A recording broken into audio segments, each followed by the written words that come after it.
అందరూ తలలు వచ్చి ప్రార్థనలోకి వచ్చారు. ప్రార్థన. మమ్మల్ని మిక్కిలిగా ప్రేమిస్తున్న మా తండ్రి, మీ పాదములకు స్తోత్రం.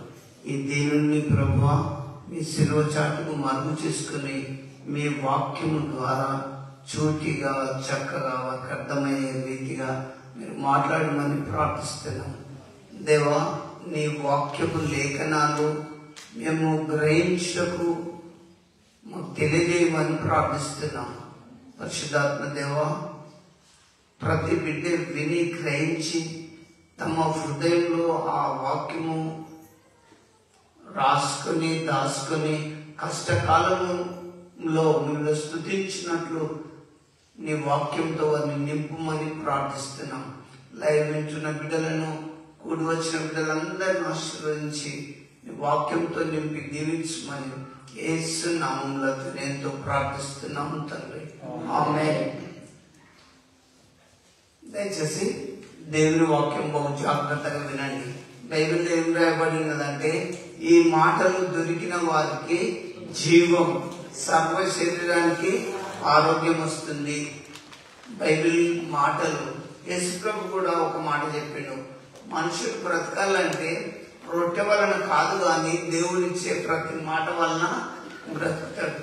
మీకు మంచి ఆరోగ్యము, ఆయుష్ భూమి మీద మీకు కావాలంటే దేవుని వాక్యంతో నింపబడాలని నేను మీకు తెలియజేస్తుంటున్నా.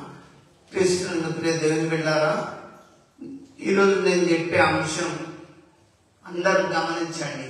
పరీక్షలు ఉన్నాయి. చాలా మందికి మీకు అనుమానం రావచ్చు, పరీక్షలు చదువుకునే పిల్లలకు ఉంటాయి, మాకెక్కడి అనొచ్చు. నువ్వు అధికారివైనా నీకుంటది, రాజువైనా ఉంటది, మంత్రివైనా ఉంటది.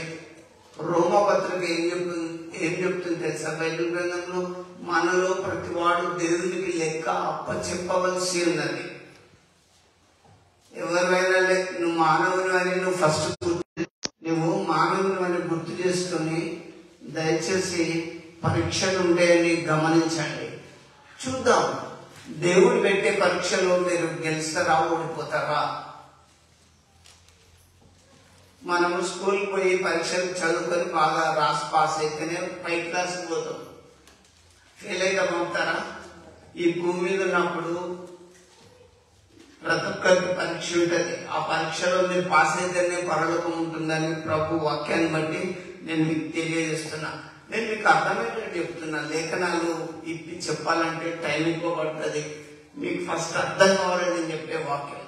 ఆదామవ్వ మొదటి మనుషులు, వారికి దేవుడు ఒక తోటను అప్పచెప్పాడు. ఆ తోటను అప్పచెప్పి మీరు మంచిగా బ్రతకండి, ఈ ఒక్క చెట్టు పండు తినొద్దని వాళ్ళకి అక్కడ పరీక్షలు వచ్చాయి. వద్దన్నదే పోయి తెంపుకున్నారు, తిన్నారు, పాపంలో పడ్డారు.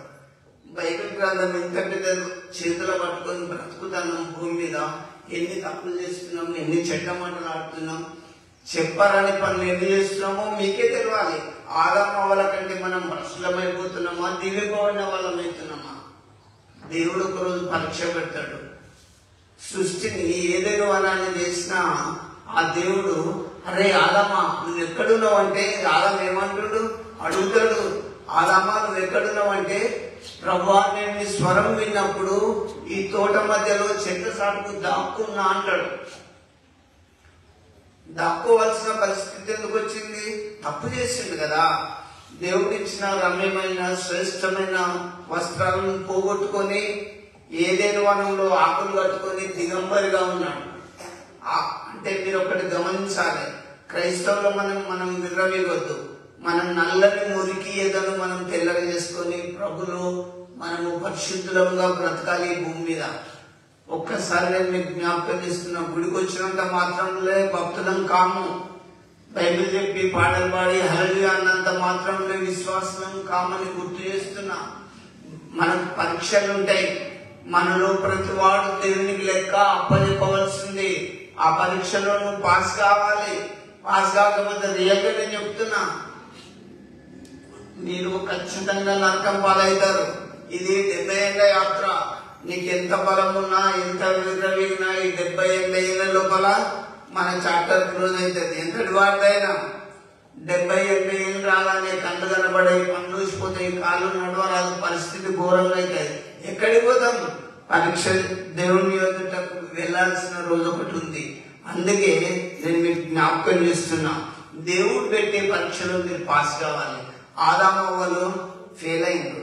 పొద్దురా ఆదామా పండు తినకు, పాపంలో పడకు, అది తింటే నీ కన్ను తెరవబడితే సాతాను శోధించి ఓ దేవతలా ఉంటామనగానే తెంపుకుని ఆదామవ్వలు తిని రమ్యమైన అందమైన ఏదేని తోటకెళ్ళి బయటికి వెళ్ళగొట్టబడ్డారు. దేవుడిచ్చిన తోటే కానీ వెళ్ళగొట్టబడ్డారా లేదా? అందుకే నేను మీకు చెప్తున్నా, పరీక్ష దేవుడు పెట్టే పరీక్షలో మనం విజయం పొందాలి. పాస్ అయితేనే పై క్లాస్ పోతాం. ఒక అడ్మినిస్ట్రేటివ్ ఆఫీసర్ కావాలంటే కష్టపడి బాగా చదివితేనే ఉన్నత స్థాయికి పోతాం.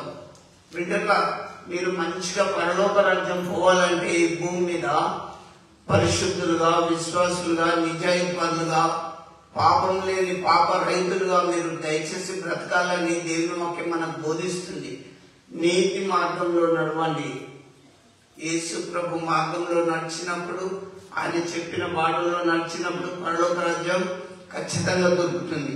ఇక్కడ నేను మీకు ఒకటి జ్ఞాపకం చేస్తా. అదే ఆదామవ్వలకు ఒక పెద్ద కొడుకున్నాడు. అతని పేరు ఏంది? కయ్యం. చేసింది ఏంది?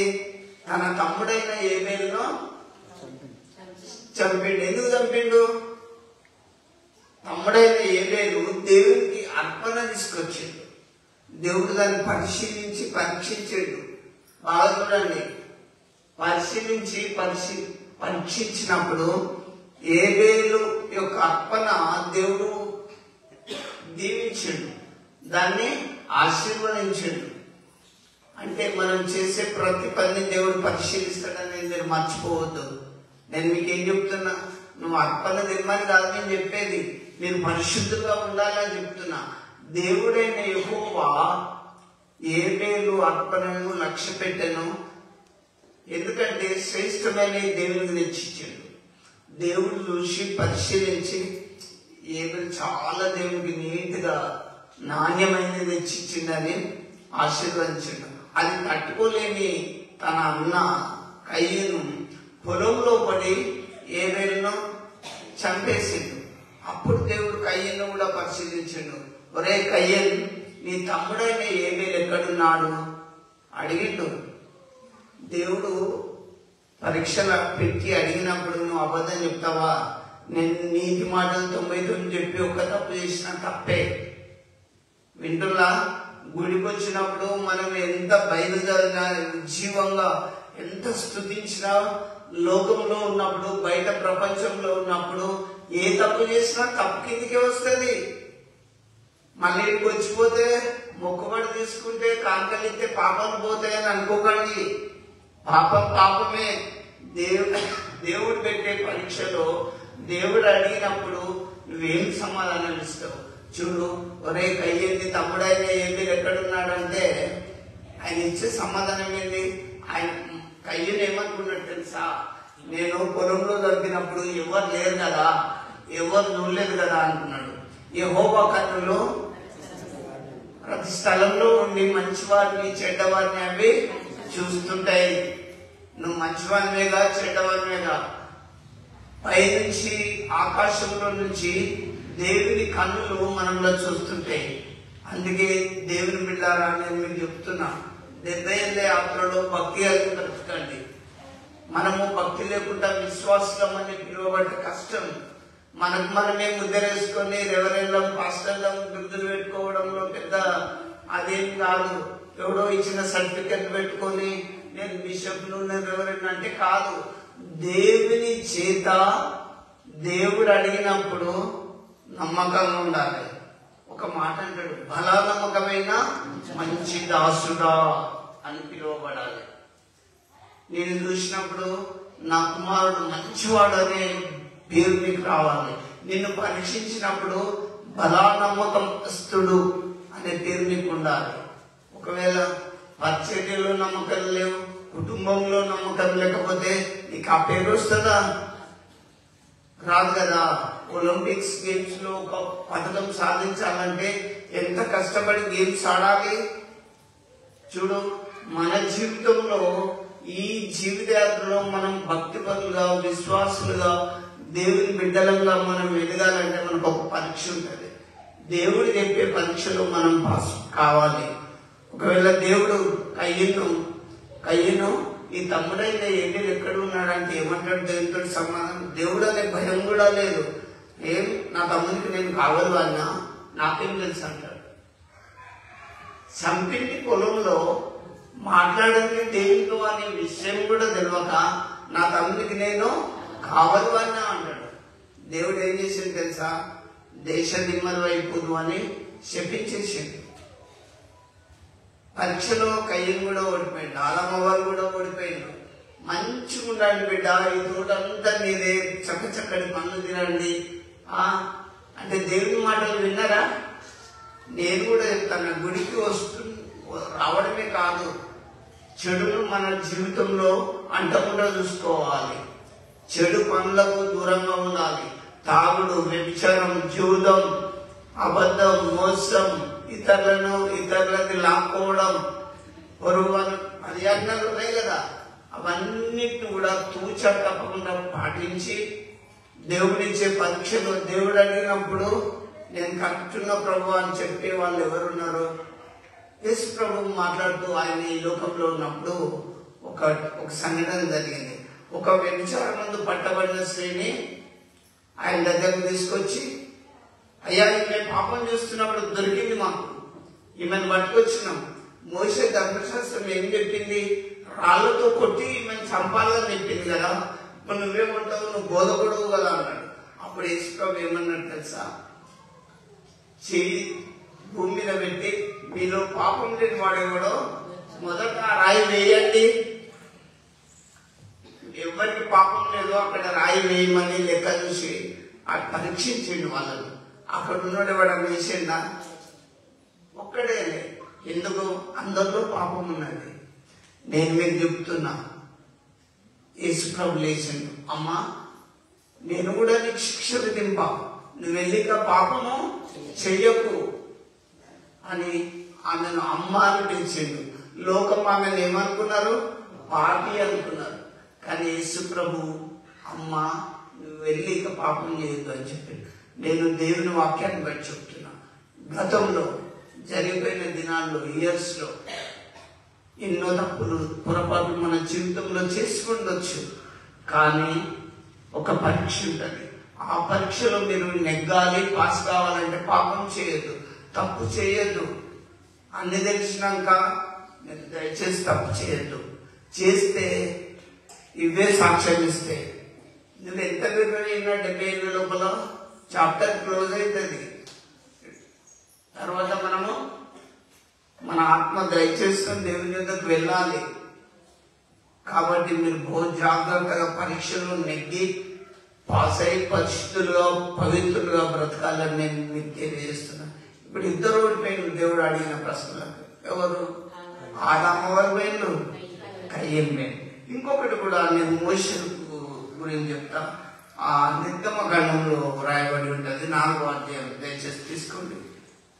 10వ అధ్యాయం, 4వ అధ్యాయం 10-11 వచనం చూడండి.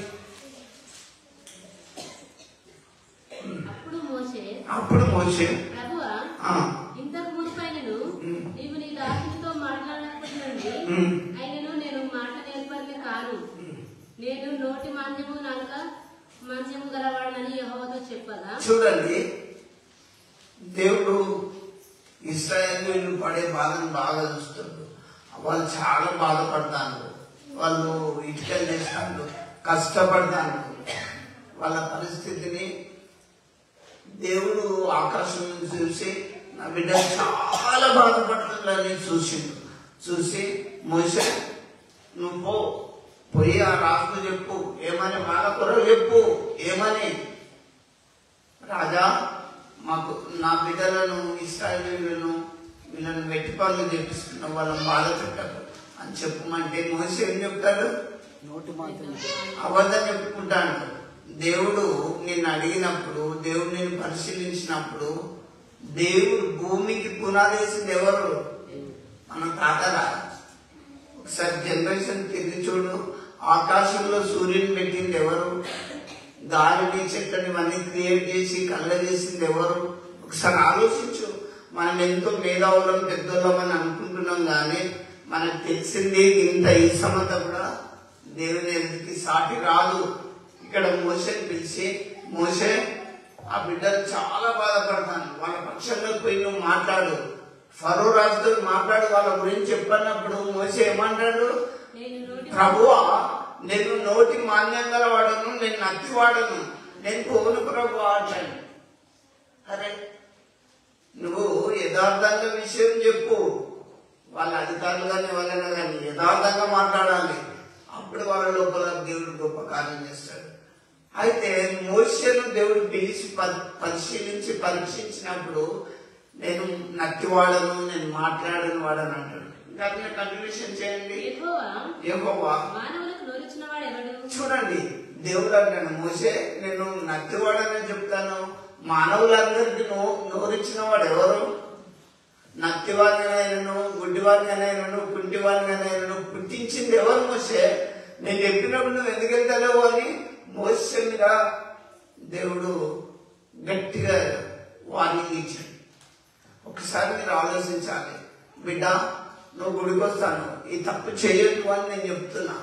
తాగొద్దు బాబు, దొంగిలించొద్దు, నీ పొరుగు వాళ్ళ మీద అబద్ధ సాక్ష్యం పలుకొద్దు, జాగ్రత్తగా ఉండాలని చెప్తున్నా. మనం కావాలని అట్లేకపోతే ఏం చేస్తాం? నేనేం చేయలేను కదా. దేవుడు డైరెక్ట్ గా మాట్లాడతాడు. మోషేని పిలిచి, ఇశ్రాయేలీయుల యొక్క దురవస్థ నేను చూశాను, నేను పైనుంచి చూస్తే వాళ్ళు చాలా బాధపడుతున్నారు. మోషే నువ్వు వాళ్ళ కొరకు పోయి ఫరో రాజుతో మాట్లాడు అంటే, నేను నత్తివాడిని, నేను నోటి మాన్యం గలవాడిని అంటే దేవుడు డైరెక్ట్ చెప్పిండు. మానవులకు నోరిచ్చింది దేవుడే కదా. నేను మీకు ఒకటి చెప్తా, అందరం రోజు భోజనం చేస్తున్నాం ఇదే నోటితోటి, కానీ దేవుడిని ఎన్నిసార్లు స్తుతిస్తున్నాం, ఎంత దిగజారిపోయినాం చూడండి. దేవుడు నేను బిడ్డ నీకు నేను నోరించిన, నువ్వు ఎప్పుడైనా నీ నోటితోటి నన్ను స్తుతించావా, దేవా నీకు వందనాలను చెప్పావా అని అడిగితే, అని పరిశీలించి పరీక్షించి నేను అడిగితే నువ్వేం చెప్తావు? ఒక్కసారి ఫెయిల్ అయిపోతాం. దేవుని స్తుతించగల అంతా ఫెయిల్ అయిపోతారు. అంటే మోషేతో దేవుడు చెప్తాడా, మానవునికి నోరిచ్చింది ఎవరు? చూడండి, మీరు ఒకసారి ఆలోచించండి. కాళ్ళు ఇచ్చాడు, ఎన్నిసార్లు మందిరానికి వచ్చినావు? కాళ్ళు ఉన్నప్పుడు ఎన్నిసార్లు మందిరానికి పోయినావు? దేవుడు అడిగితే ఏం చెప్తావు? కళ్ళు ఉన్నప్పుడు ఎన్నిసార్లు బైబిల్ చదివావు? నువ్వు పిహెచ్డి డిగ్రీలు డాక్టరేట్ ఏదేదో చదవచ్చు, రోజు బైబిల్ చదువుతున్నావా? బైబిల్ చెప్పే మాట ఖచ్చితం. మీరు నమ్మినా నమ్మకపోయినా నేను తెలుసుకున్న వాస్తవాన్ని చెప్తున్నా. ఈ మాటలు దొరికిన వారికి జీవం, సర్వ శరీరానికి ఆరోగ్యం వస్తుంది. ఈ మాటలు అందుకే అనుదినము చదవాలి. అప్పుడు ఏ తెగులు నీ గుడారము సమీపం. చదువు రాలేదనుకో, మీకు చదువు రాలేదనుకో, ప్రార్థన చేసుకోండి. నేను చెప్పే మాటలు మీ హృదయంలో ఉంచుకోండి. ఇప్పుడు ఎంతమంది గురించి చెప్పాను? ఆదమ్మ వాళ్ళ గురించి చెప్పినా, కయ్యను గురించి చెప్పాను, మోషే గురించి. వీళ్ళందరూ ఏమైండ్రు? సాకులు చెప్పిండ్రు, ఓడిపోయిండ్రు, పరీక్షల్లో నెగ్గలేదు. మరి మీ పరిస్థితి ఏంటి? గుడికొచ్చి ఎంత భక్తిగా ఉంటాను, ఒకవేళ దేవుడే ఈ పరీక్షలో వెళ్తే మీరు ఏం చేస్తారు? ఒకసారి దయచేసి మిమ్మల్ని మీరే ఆలోచించుకోవాలి. ఇంకొకటి, దానియేలు కూడా ఒక పరీక్ష వచ్చింది. చూడండి, దానియేలు గ్రంథం 3వ అధ్యాయం 26లో ఒక పరీక్ష. దానియేలు భక్తునికి ఒక పరీక్ష వచ్చింది. చూడండి,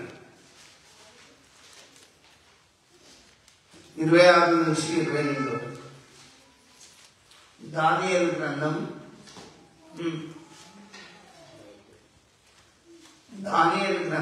3వ అధ్యాయం 26 నుంచి 28 వచనం చదవాలి. అంతటా నెబుకద్నెజరు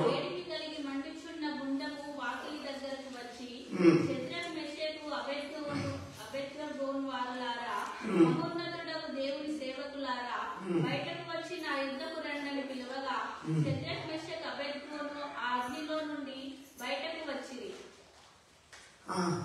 అధిపతులను, సేనాధిపతులను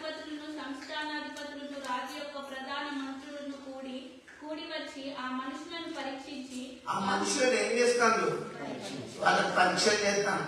కొంతమంది ఇప్పుడు మీరు హాస్పిటల్కి పోతారనుకో, అయ్యా నాకు ఈ నొప్పి ఉన్నదంటే డాక్టర్ ఏం చేస్తాడు, అన్ని పరీక్షలు చేస్తాడు. యూరిన్ టెస్ట్ చేస్తాడు, బ్లడ్ టెస్ట్ చేస్తాడు, షుగర్ టెస్ట్ చేస్తాడు, ఏదంటే ఆ టెస్టులు చేసి పరీక్షలు చేస్తాడు. ఇక్కడ నెబ్బతినేజర్ రాజేం చెప్పింది తెలుసా, మీకు అర్థమైందని చెప్తున్నా. ఒక విగ్రహం చేసిండు. నేను ఇక్కడ మ్యూజిక్ మంచి డీజే సౌండ్ కంటే ఎక్కువ పెద్ద సౌండ్ పెట్టి చేసినప్పుడు దేశంలో ఉన్న ప్రతి ఒక్కరు కూడా విగ్రహానికి సాగిల పడి మొక్కాలని చెప్తాడు. ఈ ముగ్గురు మాత్రం మొక్కరు. ఎవరు? షడ్రక్ మేషక్ అబేద్నెగో.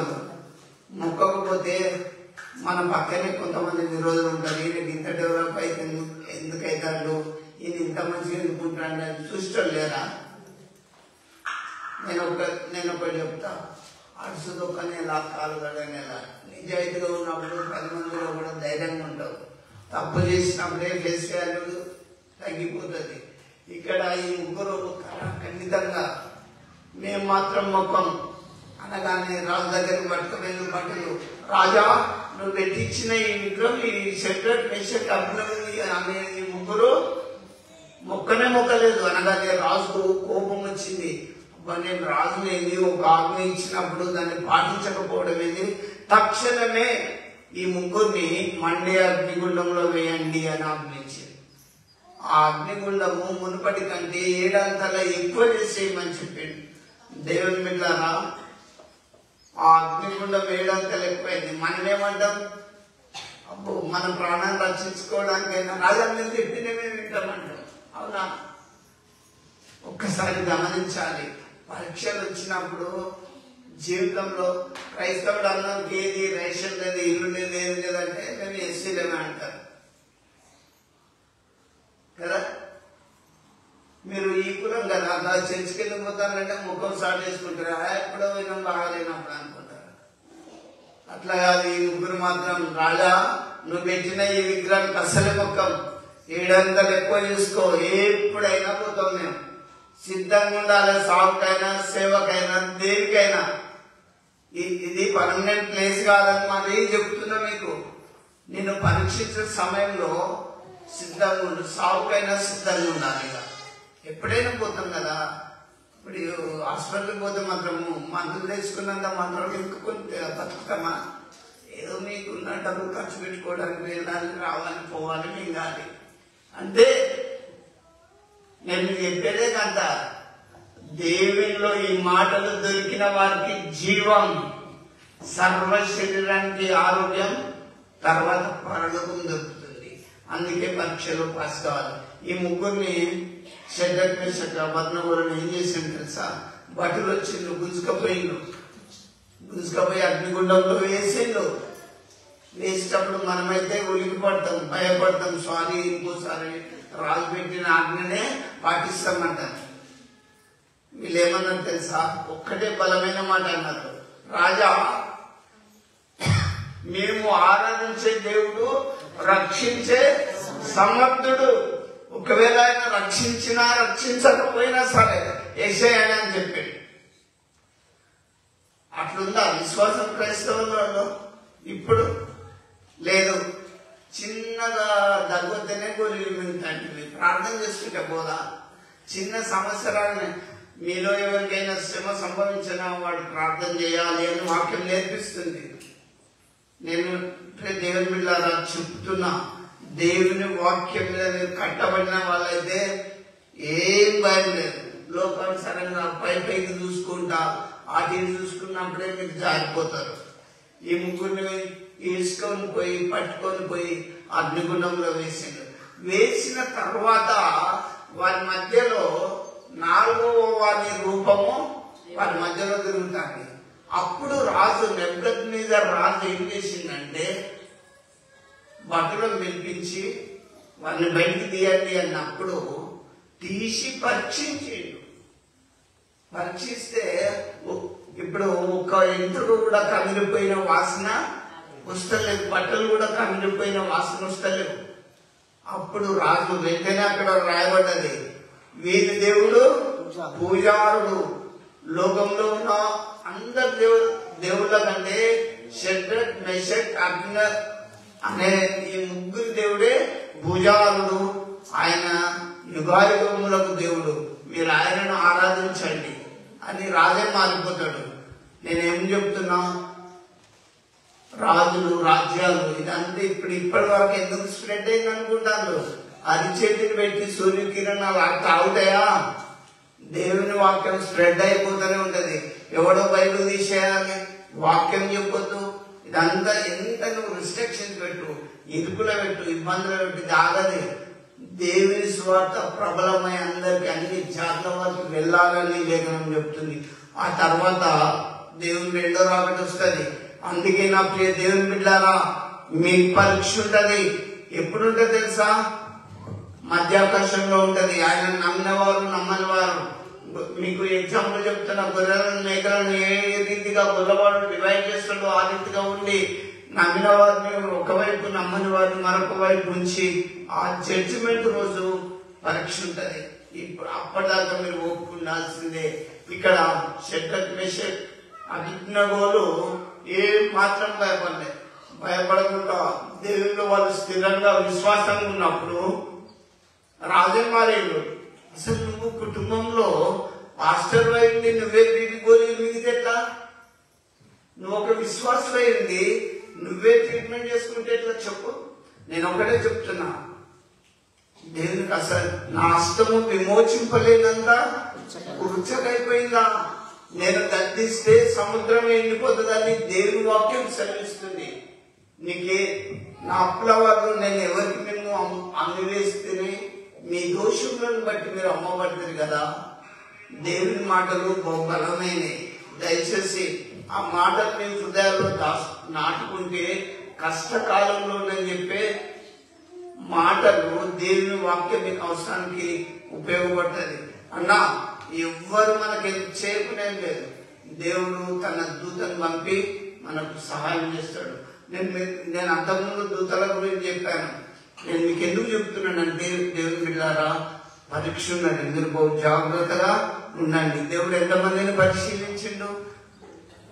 రాజు పరీక్షించినప్పుడు ఈ ముగ్గురు కూడా గెలిచిండు. మరి ఒకవేళ లోకం మనంలో పరీక్షించినప్పుడు ఏ దోషం లేనప్పుడు ఏం చేస్తాం? ప్రభు వైపు చూస్తూ విజయం వైపు మనం అడుగులేస్తాం. ఇంకా దయచేసి నేను మీకు ఒకటి జ్ఞాపకం చేస్తాం. అదే దానియేలు గ్రంథంలో 1వ అధ్యాయం చూడండి. దానియేలు గ్రంథం 1వ అధ్యాయం 8 నుంచి చూస్తే మీకు అర్థమైతుంది. రాజు పూజించు భోజనమును కాలముచ్చిన ద్రాక్షరసమును పుచ్చుకొని తన్ను అపవిత్రపరచుకొనకూడదని దానియేలు ఉద్దేశించి. దానియేలు ఏం చేసింది తెలుసా? దానియేలు రాజు తినే భోజనాలే దానియేలుకు, అనన్యాకు, మిషాయేలుకు పెట్టాలని నిర్ణయించింది. ఇప్పుడు మీరు మంచి యూనివర్సిటీలో చదివితే అక్కడ ఫుడ్ వేరే ఉంటుంది, డిగ్రీ చదివితే అక్కడ గవర్నమెంట్ వేరే పెడతారు. ఎందుకంటే ఇక్కడ వీళ్ళు మంచి టాలెంటెడ్ పర్సన్స్, బాగా తెలివైన వారు. దానియేలు, అనన్య, మిషాయేలు ఈ ముగ్గురు కూడా రాజు తినే భోజన పదార్థాలే పెట్టాలని నిర్ణయించిండు. అయితే ఈ ముగ్గురు ఏమనుకున్నారు తెలుసా? మనం ప్రార్థన చేసుకుంటాం కదా,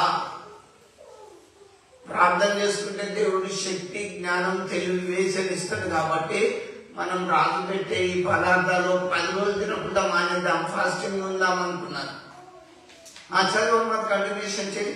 తాను అపవిత్రుడు కాకున్నట్లు వాటిని పుచ్చుకొనకుండా సెలవిమ్మని నపుంసకుల అధిపతిని వేడుకొనగా.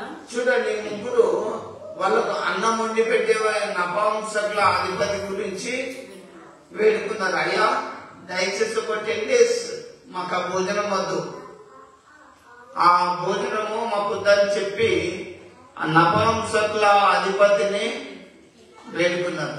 అంటే అప్పుడు ఆయన అధిపతి భయపడతాడు. ఎందుకంటే తక్కిన వాళ్ళ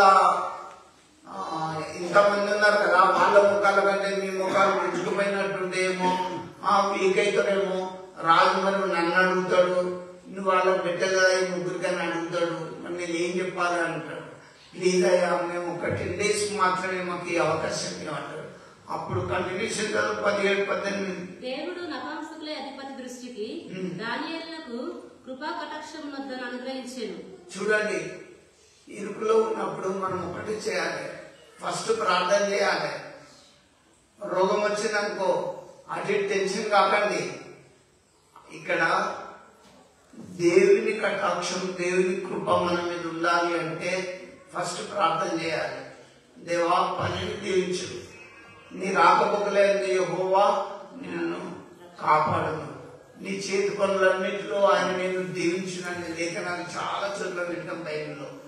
అయితే మీ చేతి పనిని దేవుడు దీవించాలి అంటే దయచేసి మీరు ప్రార్థన చేయాలి. ఇక్కడ నపుంసకుల అధిపతి యొక్క కృపా కటాక్షములు దానియేలు మీదకి వచ్చి 10 days సరే మీ ఇష్టమైనది తినండి అని చెప్పాడు. అయితే ఏమైంది? ఇంకా చదువు తొందరగా. నీకు అన్నపానము నియమించిన రాజావు నా యజమానికి నేను భయపడుచున్నాను. మీ 7 బాలుల ముఖముల కంటే మీ ముఖములు కృషించినట్లు ఆయనకు కనపడనేలా? అయితే అట్లయితే మీరు నా రాజు చేత నాకు ప్రాణాపాయం కలగజేతురు. నపుంసకుల అధిపతి 10 దినములైన పిమ్మట వారి ముఖములు రాజు భోజనము భుజించు బాలురందరి ముఖముల కంటే సౌందర్యముగాను కలగాను కనబడగాను. చూడండి, 10 రోజులు టైం ఇచ్చిండు. వారందరి ముఖాల కంటే ఈ ముగ్గురు ముఖాలు ఎట్లున్నాయి? సౌందర్యముగాను సౌందర్యంగా బ్యూటిఫుల్ గా కలగా ఉన్నాయి. వారు ఆయన తట్టు చూడగా వారికి వెలుగు కలిగను, వారి ముఖములు ఎన్నడూ లజ్జింపకపోవును. దేవుని తట్టు చూడాలి, లోకం తట్టు కాదు, అది కళ్ళ తట్టు కాదు. దేవుని తట్టు చూస్తే మన జీవితం ధన్యమైపోతుంది. ఈ ముగ్గురు 10 days భోజనాలు మానేసిండ్రు, ప్రార్థన చేసుకున్నారు. అందరి ముఖముల కంటే ఈ ముగ్గురి ముఖాలు తేటగా ఉన్నట్లు మనకు కనబడుతుంది. పరీక్షించినప్పుడు ఈ ముగ్గురి ముఖాలు ఎట్లున్నాయి? సౌందర్యంగాను కలగాను కనబడగా రాజు వారికి నియమించిన భోజనమును పానమును కొరకైన ద్రాక్షారసమును ఆ నియామకుడు తీసివేసి వారికి శాఖధాన్యములు ఇచ్చెను. చూడండి, ఈ ముగ్గురికి రాజు తినే ఫుడ్ కాక శాకాహారం తీసుకొచ్చి ఇచ్చినప్పుడు వీళ్ళ ముఖాలు చాలా నీట్గా ఉన్నాయి. నేను మీకు చెప్తున్నా, ఫాస్టింగ్ ప్రేయర్ ఎప్పుడు కూడా వేస్ట్ కాదు. నేను మీకు చెప్తున్నా కదా, మీరు ఉపవాస ప్రార్థనలు ప్రభుత్వం మీకు ప్రభు సంబంధం ఉన్నప్పుడు ఏం కాదు. దేవుని బిడ్డలారా, ప్రభువు నందు నేను మీకు చెప్తున్నా, మీరు ఖచ్చితంగా దేవుని శక్తి పొందిన వారై ఉండాలి. ఈ ముగ్గురిని పరిశీలించినప్పుడు ఈ ముగ్గురి ముఖాలు ఎట్లున్నాయి? తేటగా సౌందర్యంగా ఈ ముగ్గురి ముఖాలు ఉన్నాయి. తాయివాన్ ముఖం చూడండి ఎట్లుంటుందో. వారికి రోడ్ ఎక్కడున్నదో తెలియదు, ఇల్లు ఎక్కడున్నదో తెలియదు. మనకు మామూలుగా సింపుల్ గా తెలిసిపోతుంది. వాడు రోడ్డు మీద పోతాడే ఇటు అటు ఒప్పుకుంటా పోతాడు. నేను ఎందుకు చెప్తున్నానంటే, దేవునిలో ఉన్న సౌందర్యం, దేవుని యొక్క వాక్యం విలువను తెలుసుకొని బ్రతకాలి. ఈ లోకంలో మీరు ఈ పరీక్షలలో మీరు పాస్ అయితే రేపు పరలోకం రావాలని నేను ఇంత టైం చెప్తున్నా. దేవుని బిడ్డలారా, లోకంలో ఎవరి వైపు చూడద్దు, దేవుని వైపు చూడాలి. ఈ ముగ్గురు భోజనాలు మానేసి, రాజు తినే ఆహారం మానేసి శాకాహారం తిన్నప్పుడు వీళ్ళ ముఖాలు ఎట్లున్నాయి? కళగా సౌందర్యంగా ఉన్నట్లు మనం చూస్తున్నాం వీళ్ళని పరిశీలించినప్పుడు. చదువు కంటిన్యూషన్. ఈ నలుగురు బాలుల సంగతి ఏమనగా దేవుడు వారికి జ్ఞానమును సకల శాస్త్ర ప్రవీణతను వివేచనయు అనుగ్రహించెను. దేవుడు ఏమిచ్చాడు? జ్ఞానం, సకల శాస్త్ర ప్రవీణతయు, శాస్త్రాల యొక్క ప్రావీణ్యత, వివేచన అనుగ్రహించెను. దేవుని దగ్గర ఉంటాయి ఇవన్నీ. మీలో ఎవరికైనా జ్ఞానం కొద్దిగా ఉన్నదా నన్ను అడగమంటాడు దేవుడు. అమ్మా, నేను మీ పిల్లల కొరకు నేను మీకు చెప్తున్నా, మీ పిల్లలు బుద్ధిమంతులు కావాలంటే వాళ్ళ కొరకు మీరు ప్రార్థన చేయాలి.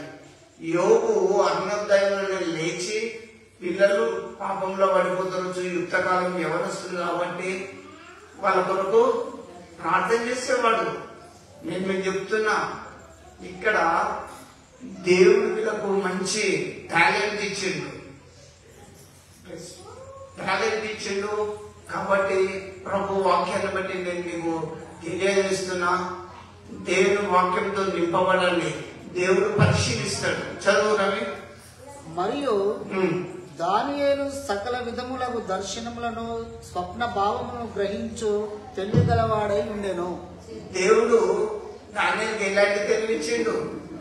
సకల దర్శనాలు. ఇప్పటి భాషలు నేను మీకు చెప్తున్నా, అది దర్శనమో కాదో భాషలన్నా కొట్టుకుంటూ వస్తారు. అది కాదు. పొద్దున్న ఒక పేషెంట్ క్రియలు లేని విశ్వాసం వృతం. నన్నే భక్తులు అనుకోవాలని కాదు, మీరే భక్తులని కాదు. వాక్యం ఏం చెప్తుంది? దర్శనం ఎట్లా కలిగింది దానియేలుకు చెప్పు. 10 రోజులు ఫాస్టింగ్ ఉంటే దేవుడు దర్శనము ద్వారా దేవుడు మాట్లాడాడు. దర్శనం అంటే తెలుసా? కన్ను మూసినా తెలిసినా కనబడాలి. ఇట్లా కన్ను మూసుకున్నా కనబడాలి, తెలిసినా కూడా కనబడాలి. అది దర్శనం. లేదమ్మా నీ గురించి నాకు దర్శనం వచ్చింది, దేవుడు నన్ను నీ ఇంటికి పోమన్నాడు అంటే మీరు గుడ్డిగా నమ్మద్దు. ఇది కడవరి కాలం, చాలా జాగ్రత్తగా ఉండాలి. అది మీ విశ్వాసులకే చెప్తున్నా. దర్శనం అంటే దేవుడు డైరెక్ట్ గా మాట్లాడతాడు. కన్ను మూసినా తెలిసిన దానియేలు కాలానికి దర్శనము వచ్చింది. అయితే మీకు షార్ట్ గా చెప్పేసుకుంటా పోతా. రాజుపడ్డ కళ, దాని భావం మొత్తం రాజానికి కలబడ్డది. దాని భావం మీద దానియేలు క్లియర్ గా చెప్పాడు. ఇంకా యోసేపు కాలం నాటి తీసుకుంటే ఫరో దగ్గర రాజా 7 బలిసిన కంపులు, 7 పీల కంపులు అంటే పుష్టిగా రాజ్యంలో కాలం అవుతుంది. ఆ కాలమైన సంవత్సరంలో ధాన్యం సేకరించి దాసి ఆ పీల కంతులు అంటే 7 ఏళ్ళు భారమైన కలుగుతుంది. దేశంలో ఎక్కడ ఏం కొందామన్నా దొరికాయి. ఆ టైంలో ఈ పుష్టిగా పండిందంతా తినేస్తాడు రాజా. 7 బలిసిన వాళ్ళు బక్కవలని మింగినాయి అంటే దాని భావం మీదే అని చెప్తాడు. అప్పుడు రాజు తన కుమార్తెనిచ్చి యోసేపుకు పెళ్లి చేసినట్టు కూడా చెప్తున్నా. నేను మీకు షార్ట్ చెప్తున్నా. అలా దర్శనాల గురించి కాదు, కానీ దేవుడు పరీక్ష పెట్టినప్పుడు మనం నెగ్గుతామా? వీళ్ళైతే ఫాస్టింగ్ ఉన్నారు, ఉపవాసంలో ఉన్నారు, దర్శనాలు చూసిండు, భావాలు చెప్పిండు, మరి వాళ్ళు విజయం సాధించిండు. అమ్మా దేవుడు ఆదామును అవ్వను పరీక్షించినప్పుడు చెట్ల సాటుకి వెళ్ళిపోయింది. కృష్ణుడు ప్రియ దేవుని బిడ్డారా, కృష్ణుడు ప్రియ దేవుని బిడ్డారా అని మీకు చెప్తున్నా. దేవుడి విషయంలో దేవుడు పరీక్షించినప్పుడు మీరు గెలవాలి. ఇంకా కయ్యను పరీక్షించినప్పుడు దేవుడికి ఆపోజిట్ గా మాట్లాడతాడు. నేను నా తమ్ముడికి కావాలి వాడినా అని. మోసని అడిగితే నేను నచ్చివాడనని చెప్పుకుంటాడు. అరే మోసే 100 రోజులు ఇచ్చిందాయా, గడు కూడా నేను పరిశీలిస్తే జ్ఞానం కూడా లేదా? పో పరో రాజుతోటి నా కొరకు మాట్లాడుకో. వాళ్ళ కొరకు ఇశ్రాయేలీయులు వాళ్ళని పరిశీలించండి. చూడండి, నిర్గమకాండం ఒకటి నేను జ్ఞాపకం చేస్తా. నిర్గమకాండం 15వ అధ్యాయం 24 నుంచి చూడండి. 15వ అధ్యాయం 24 నుంచి. ప్రజలు మేమేమి త్రాగుదుమని మోషే మీద సనుగుకొనగా, ప్రజలు అక్కడ మోషే మీద సనుక్కుంటారు. మోషే నువ్వు దేవుడు ఏర్పాటు చేసుకున్నాడు, కానీ అక్కడ ఉన్న ప్రజలు మోషే మీద సనుక్కుంటారు. మాకు తప్పికైతుంది, నువ్వు పాలస్తీనా దేశం నువ్వు తీసుకపోతే మమ్మల్ని అందరిని 6 లక్షల జనాంగాన్ని తీసుకొచ్చినావు, మేమేం కావాలి, మేము ఎట్లుండాలి అని మోషే మీద జరుగుతాను. అయితే చదువు అట్లా ఆ సమయంలో ఎవరికి మొరపెట్టాలి? దేవునికి మొరపెట్టాలి. జీవితంలో ఒకటి నేర్చుకోండి. రోగం ఎక్కువైనా దేవునికి మొరపెట్టు, కష్టం ఎక్కువైనా దేవునికి మొరపెట్టు, శ్రమలు ఎక్కువైనా దేవునికి మొరపెట్టడం నేర్చుకోవాలి. మోషే ఏం చేస్తుడు? దేవునికి మొరపెట్టాడు. అయితే ఏమైంది? దేవుడు ఏం చేసిండు? ఒక చెట్టును మోషకు చూపించిండు. అరే నువ్వు కష్టంలో ఉన్నావు అనుకో, దేవుడు చూపెట్టడా? 6 లక్షల జనాంగానికి ఇబ్బంది పడుతుంటే దేవుడు మోషేకు ఒక చెట్టును చూపించిండు. నేను మీకు చెప్తున్నా, రోగం రాని, కష్టం రాని, శ్రమలు రాని, మరణం రాని, దేవుని మీద ఆధారపడిపోవాలని జీవితం. దేవుడు మోషేని పిలిచి ఒక చెట్టును చూపించి ఏమన్నాడు? అది ఆ నీళ్ళలో వేసిన తరువాత నీళ్లు మధురములాయెను. మోషే ఈ చెట్టును తీసుకుపోయి ఆ నీళ్ళలో వేయి. ఆ నీళ్లు ఏమైతాయి? మధురం అయిపోతాయి. దేవుని బిడ్డారా, నేను నిజంగా చెప్తున్నా, మీ అందరితో చెప్తున్నా. ఈరోజు నితిన్, రవి వీళ్ళందరూ కూడా ఉన్నారు. నాకు పెద్ద ఆపరేషన్ అయితే డాక్టర్లు బతకదన్నారు అన్నప్పుడు ఒక్కటే ప్రార్థన చేసుకున్నప్పుడు దేవుడు ఇలా ముట్టింది. నేను ఇప్పుడు ప్రభు వాక్యాన్ని మీ మధ్యలో పంచుకోవడానికి ఇచ్చిన సమయంగా నేను భావిస్తున్నా. నేను ఇంకా ఇవన్నీ కనులారా చూసి మీ అందరి ప్రార్థనే, కానీ ఎంత లేటుగా వస్తాను, ఎంత తక్కువ వస్తాను. మొదటి యుగంలో జరిగినంతగా జరుగుతాయి, ఇక్కడ జరుగుతలేవా? మీరు సాక్షులు కారా? అయినా నేను ఏమంటున్నా, దేవుళ్ళు మీరు స్థిరంగా ఎదగండి. పరీక్షలు ఉన్నాయి, ఆ పరీక్షలో మీరు పాస్ కావాలి. కాబట్టి మోసే తీసుకుపోయి ఆ ఒక చెట్టును ఆ నీళ్ళ లేక ఆ నీళ్లు మధురంగా మారిపోయినాయి. ఇశ్రాయేలు ఎట్లా అవుతుందో చూడు. అక్కడ ఆయన వారికి కట్టడను విధిని నిర్ణయించి అక్కడ వారిని పరీక్షించి దేవుడు పరీక్షించండి. ఇశ్రాయేలీయులను నీళ్ళు ఇచ్చిండు. కావాలి మాకు నీళ్లు కావాలంటే నీళ్ళు ఇచ్చిండు దేవుడు. మధురంగా కావాలంటే మధురంగా ఇచ్చిండు దేవుడు. అక్కడ కొన్ని కట్టడాలు విధులు పెట్టి పరిశీలించిండు. ఇప్పుడు మీ కొరకు నేను చెప్తున్నా, ఇల్లు కావాలంటే మీ అందరికి ఇల్లు ఇచ్చిండు. ఒక 30 ఏళ్ల కింద చూస్తే మన అందరం గుడిసెలలో ఉండేటున్నాం. 40 ఏళ్ల కింద చూస్తే ఇంకా పూర్వ గుడిసెలలో ఉండేటున్నాం. దేవుడు మన స్టేజ్ మార్చిండా లేదా? భోజనానికి చూడు, ఈ ప్రపంచంలో ఎవరు రోజు ఉపవాసం ఉండేటట్టున్నారా? ఇదంతా దేవుని సృష్టి, దేవుని యొక్క దయా కాపుదల. ఆయన అన్ని ఇచ్చి కొన్ని కట్టడాలు పెట్టింది. బైబిల్ వాక్యానుసారంగా బ్రతకండి అంటే నాకు నేనే ఒకటి డిసైడ్ చేసుకుంటా, నేనే దేవుడిని పెట్టుకుంటా. ఒక ఏం తెలియనాడు ఒక రాయిని మొక్కుతంటే మనం ఏమంటామని పిచ్చోడు అంటాం. ఉప్పు లేని కూర తింటామా? ఏమంటాం? నోట్ వేస్ట్ అంటాం. అన్ని వేసినా కూడా ఉప్పు లేకపోతే ఆ జ్ఞానం ఉన్నది. కానీ నా కొరకు నేను బ్రతకడానికి కొరకు దేవుడు నాకు సూర్యుడిని, వెలుగును, గాలిని ఇచ్చిండని కనీస జ్ఞానం లేని మనుషులం అయిపోతున్నాం. అందుకే యెషయా ఏమన్నాడు తెలుసు? ఒక మాట, ఎద్దు తన కామందు నెరుగును, గాడిద సొంత దొడ్డి తెలుసుకుంటూ, కానీ ఈ ప్రజలు నన్ను తెలుసుకుంటలేరు. ఇప్పుడు మా పనులు ఎక్కువ నేర్చిపెడితే నా ఇంటికే వస్తాయి. ఎందుకు? వాటిది ఇల్లు కానీ వాటికి తెలుసు. గాడిద కట్టేసిన దగ్గరికి గాడిదైపోతుంది. ఎద్దు తన కామందు నెరుగును, గాడిద సొంత దొడ్డి తెలుసుకుంది, కానీ ఈ ప్రజలు నన్ను తెలుసుకుంటలేరు. ఓ ఆకాశమా ఆలకించు, ఓ భూమి చెవి యొక్క విను. నేను పిల్లలను తెచ్చి గొప్ప వాటిగా చేసిన వాళ్ళు ఇప్పుడు నా మీదకి ఏమైందో తిరగబడిపోతాను. ఇశ్రాయేలును కూడా ఏం చేసింది తెలుసా? మధురమైన నీళ్లు తాగిండు, శ్రేష్టమైన నీళ్లు తాగిండు. ఆ కట్టడలు విధులు అసలే పాటిస్తలేరు. దేవుని బిడ్డారా, నేను మీకు ఒక్కటే చెప్తున్నా, ఇంకా మన 70 ఏళ్ళ యాత్రలో సగం వచ్చేసినాం. మీరు ఆ చెట్టు దాటి ఆ పరీక్ష పాస్ కావాలంటే దేవుని వాక్యానుసారంగా మీరు నడవాలి. కాబట్టి మనము దేవుడు పెట్టే పరీక్షలో పాస్ కావాలి. దేవుడు వాళ్ళని ఏం చేసిండు? అరణ్యంలో పరీక్షించిండు. ఇంకా వాళ్ళు ఏం చేసింది తెలుసా? మేము మా ఇంటికాడ ఉన్నప్పుడైతే రోజు చికెన్ మటన్ తినేదంటే దేవుడు ఒక తూర్పు కాలు గుర్తించిండు. ఒక్కొక్క కంజు, ఒక్కొక్క పూరేడు వచ్చి వాళ్ళ ముందే వాలేది. అరే శ్రేష్టమైన అన్నం తినేదంటే దేవుడు వండకుండా మన్నాహారం, మన్నాన్ని కురిపించింది. అది టేస్ట్ గా ఉండేది. అలాంటి ఎంతగా తినండి, కానీ రేపటి వరకు దాచుకోవద్దని మోసే చెప్పేది. అయితే ఇన్ని తిన్నా కూడా మోసే మీద సనులాటే సనుకుంటాను. మోసే మీద నేను మీకు చెప్తున్న దేవుని బిడ్డారా, మన సమయం అయిపోతుంది. పరీక్ష సకల గోత్రంలో వారు ఆయన ఎదుట నిలిచే రోజున్నది. ఏ ఒక్క శరీరం కూడా తప్పించుకోలేడు. నాకు తెలిసినంత ప్రకారం ఏ కులమైనా, ఏ జనమైనా, ఏ మతమైనా, ఏ భాష వాడైనా ఆయన ఎదుట పోగు చేయబడవలేను. అధికారులైనా, అల్పులైనా, ధనులైనా ఆయన ఎదుట పోగు చేయబడవలేను.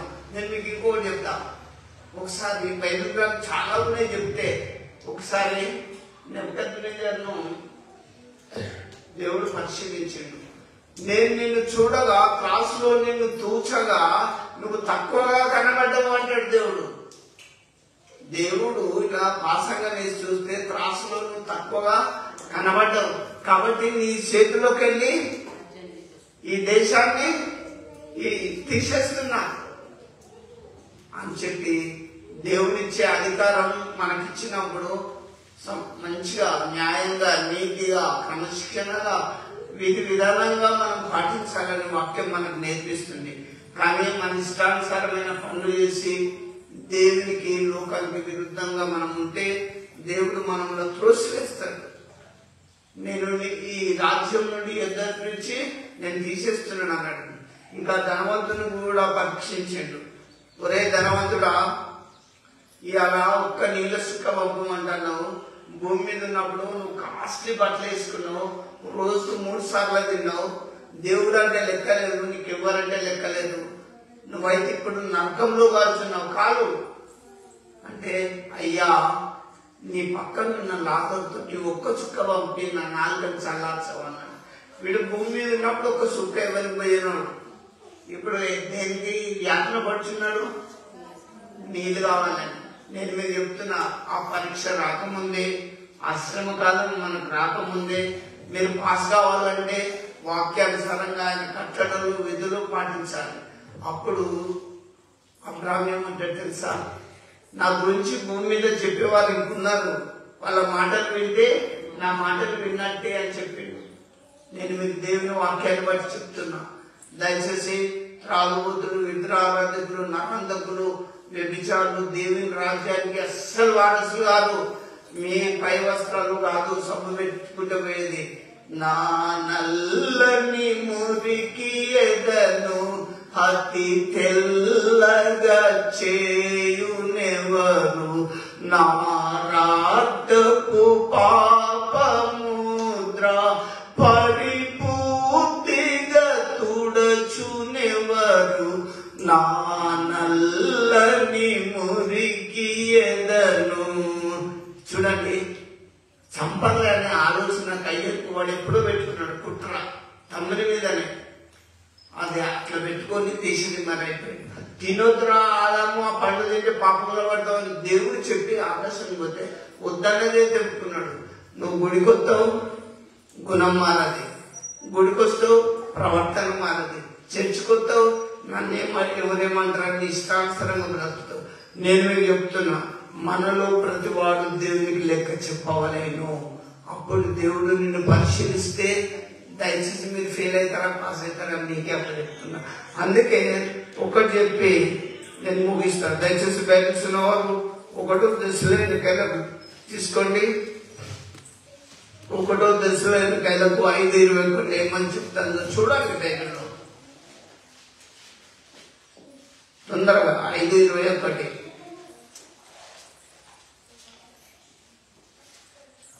1 దశలోనికైలకు రాసిన పత్రిక.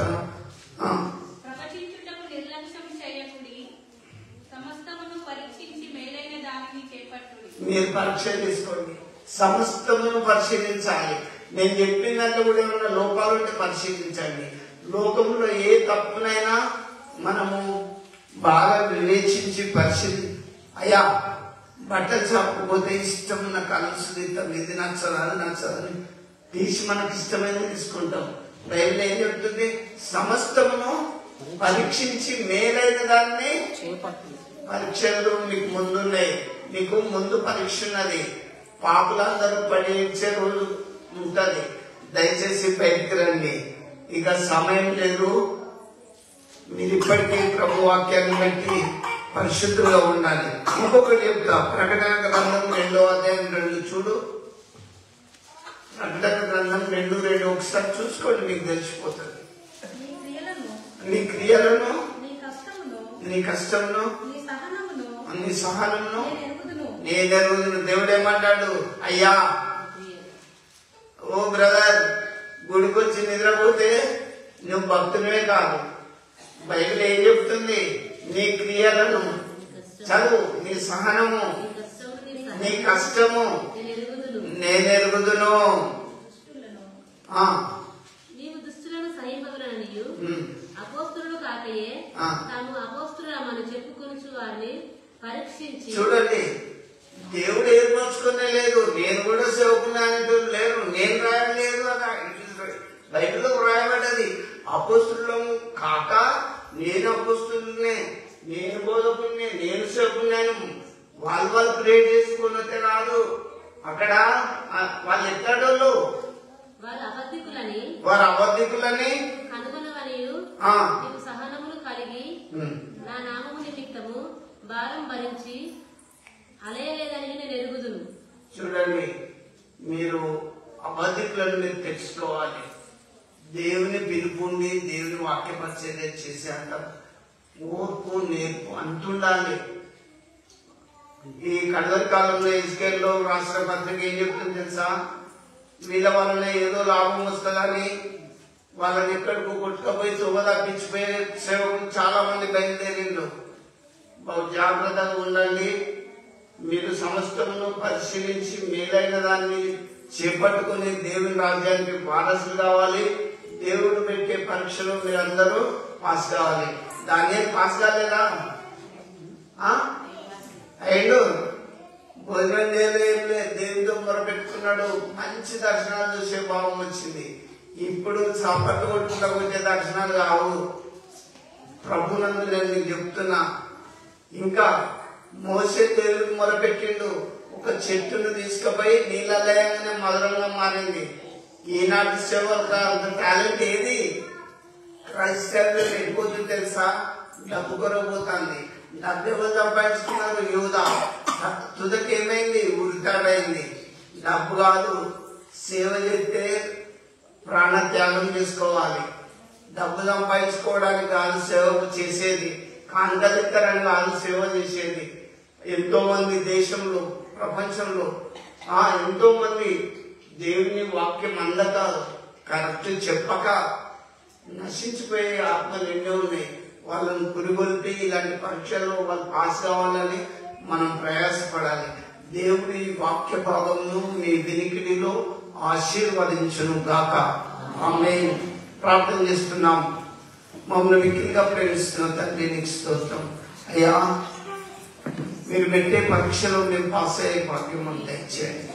ఎంతో మందిని పరిశీలించినప్పుడు పరీక్షించినప్పుడు రాజు పెట్టిన పరీక్షలో వాళ్ళు విజయం పొందినట్లు, ఈ లోకంలో పెట్టే చదువులో పెట్టే పరీక్షల్లో విజయం పొందినట్లు కాక నీ రాజ్యంలో మీరు పెట్టే పరీక్షలో మేము గెలుపొంది పరలోక రాజ్యం సంపాదించుకునే భాగ్యం మాకు దయచేయండి. బిడ్డలు మీ వాక్యం విన్నారు, దయచేసి ప్రతి ఒక్కరిని జ్ఞాపకం చేసుకుని దీవించి ఆశీర్వదించి కాపాడమని, ప్రతి బిడ్డ ఎంతో బాధతో భారంతో శోధంతో ఇక్కడికి వచ్చారు వాళ్ళందరికీ స్వస్థత అనుగ్రహించమని యేసు నామములో ఎంతో ప్రార్థిస్తున్నాము తండ్రి. ఆమేన్.